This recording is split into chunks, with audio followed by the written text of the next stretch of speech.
Sto partendo per la Romania, sulle tracce del conte Dracula e ci vado con Air Italia che fa questa tratta oltre a tante altre sull'Italia e quindi vi racconterò. Adesso prendo l'aereo. Ecco! Ma sei già qui? Eh sì, no, beh certo, sono andata e tornata. Ma è stato molto bello, è stato veramente molto bello e vedrete tutte le cose che ho visto io in Romania, appunto in qualche servizio, in un servizio che faremo. Bene, d'accordo. E mi hai portato niente dalla Romania? Sì, ti ho portato il capellino. Un capellino. Lo sai che sto male coi capellini? È perché c'hai la testa grossa. Vabbè, d'accordo. Comunque è tornata apposta stanotte per appunto il nostro TG del turismo. Sì, dopo allarmi, bombe, sì, di tutto, veramente. E comunque Dracula non è quello che sembra, interessantissimo, vi racconterò.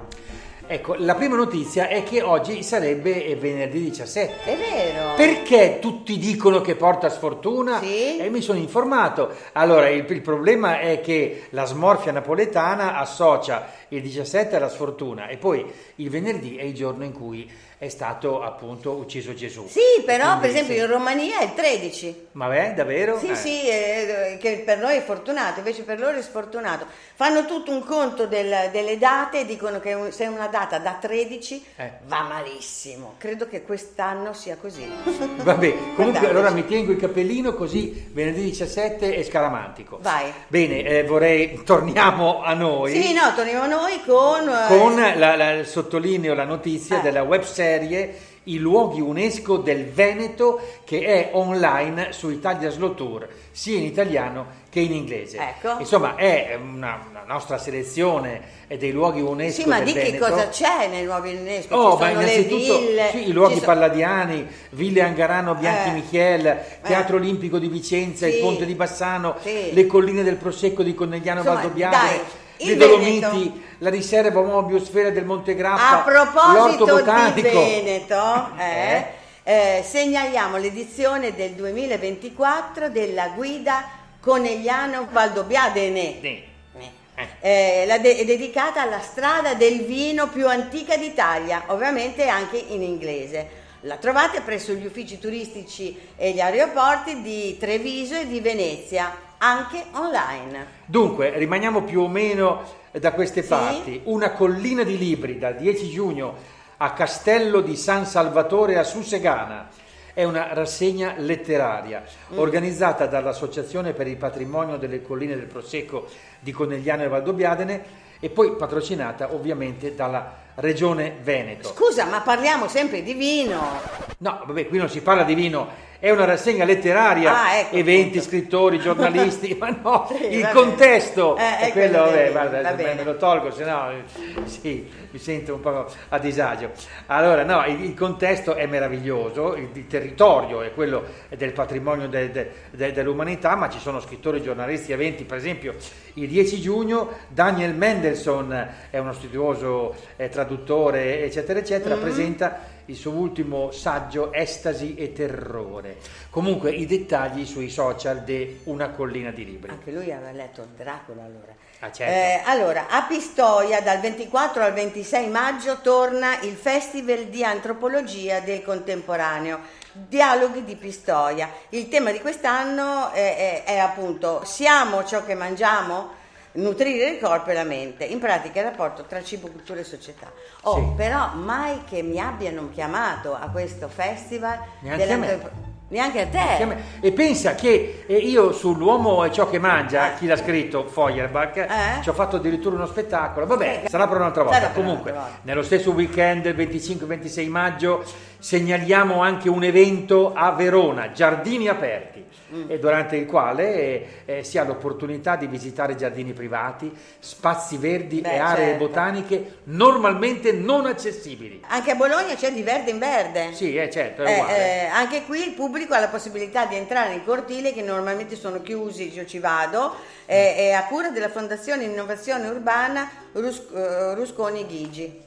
quindi Sì. è insomma Sempre 25-26 maggio. Appunto. Dalla tu questa notizia che è il tuo pallino. esatto, Anche è mio. l'overtourism, cioè i turisti hanno rotto le palle, cioè sono troppi. Non è elegante dire Sono troppi. Siamo È quello, troppi. è quello che pensa la gente che vive in un luogo e dice no, insomma dai, non possiamo essere ossessionati da tutto questo turismo, si trova la casa, da non tutta si trova questa un gente. ristorante, non Poi si trova un albergo. soprattutto il fatto che che stimola il cemento, naturalmente, perché dobbiamo ospitare i turisti, vai con gli alberghi, il cemento, le cose eccetera. Questa cosa succede, appunto questa protesta, una grande protesta alle Canarie, guarda caso proprio, no? Contro il turismo di massa. Migliaia di residenti sono scesi in piazza per la manifestazione Canarias tiene un limite, cioè le Canarie hanno un limite, convocata da associazioni ambientalista e partiti sociali, eccetera.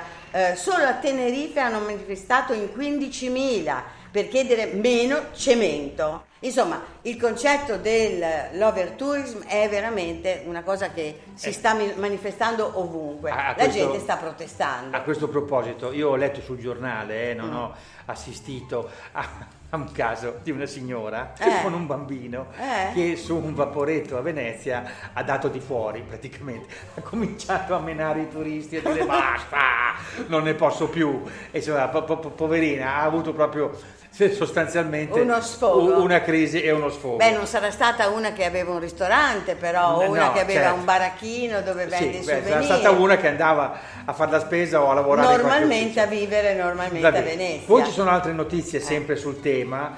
C'è il discorso che è entrata in vigore la tassa dei 5 euro per entrare a Venezia.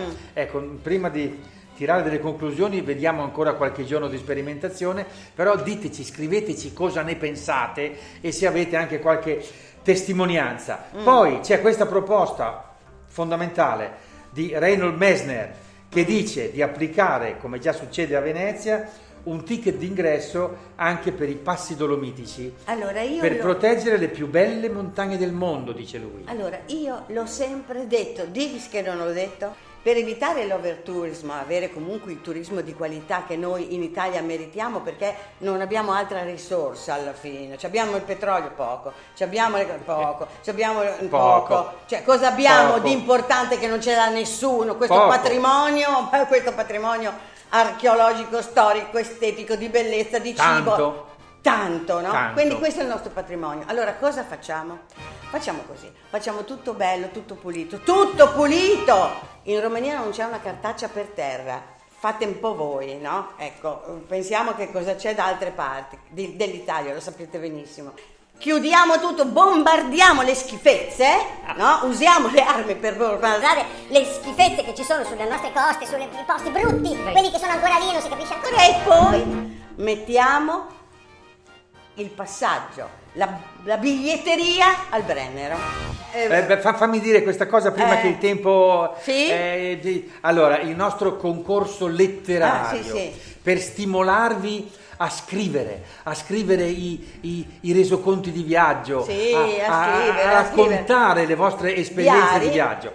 Allora, come si fa? C'è questo concorso letterario. Prima dovete ovviamente registrarvi sul sito turistipercaso.it. Esatto. È gratis, potete farlo tranquillamente. Poi mandate un diario di viaggio, mandate uno scritto, magari anche con delle foto, per carità, e parteciperete a questa sorta di concorso letterario. Ci sarà una commissione che ogni mese premierà qualcuno proprio come con stimolo, cosa lo premia? Con una assicurazione di viaggio di Columbus. Benissimo, ecco. sono Ma andata un'assicurazione anch'io tosta, esatto, viaggiare in tutto il mondo, importantissima. Sono andata anch'io con Columbus in Romania. Posso fare una cosa veloce? Dai, c'è che il non c'è podcast, tempo. c'è il mio podcast su tutte le piattaforme, Spotify, Amazon, insomma, non lo so, io non lo so. E comunque cercatemi Susie Blade, Maurizia Giusti, mi cercate su Facebook, mi cercate su tutto, su YouTube, dappertutto, Susie Blade con tutte le Y, mi trovate e lì trovate il podcast. Cos'è questa volta? Beh, io come Tom Driver vado nella tomba di Osiride in Egitto. Guardate che è una gran storia quella, eh. Va bene, dai, alla prossima. Alla prossima. Susi Patrizio Ciao. News.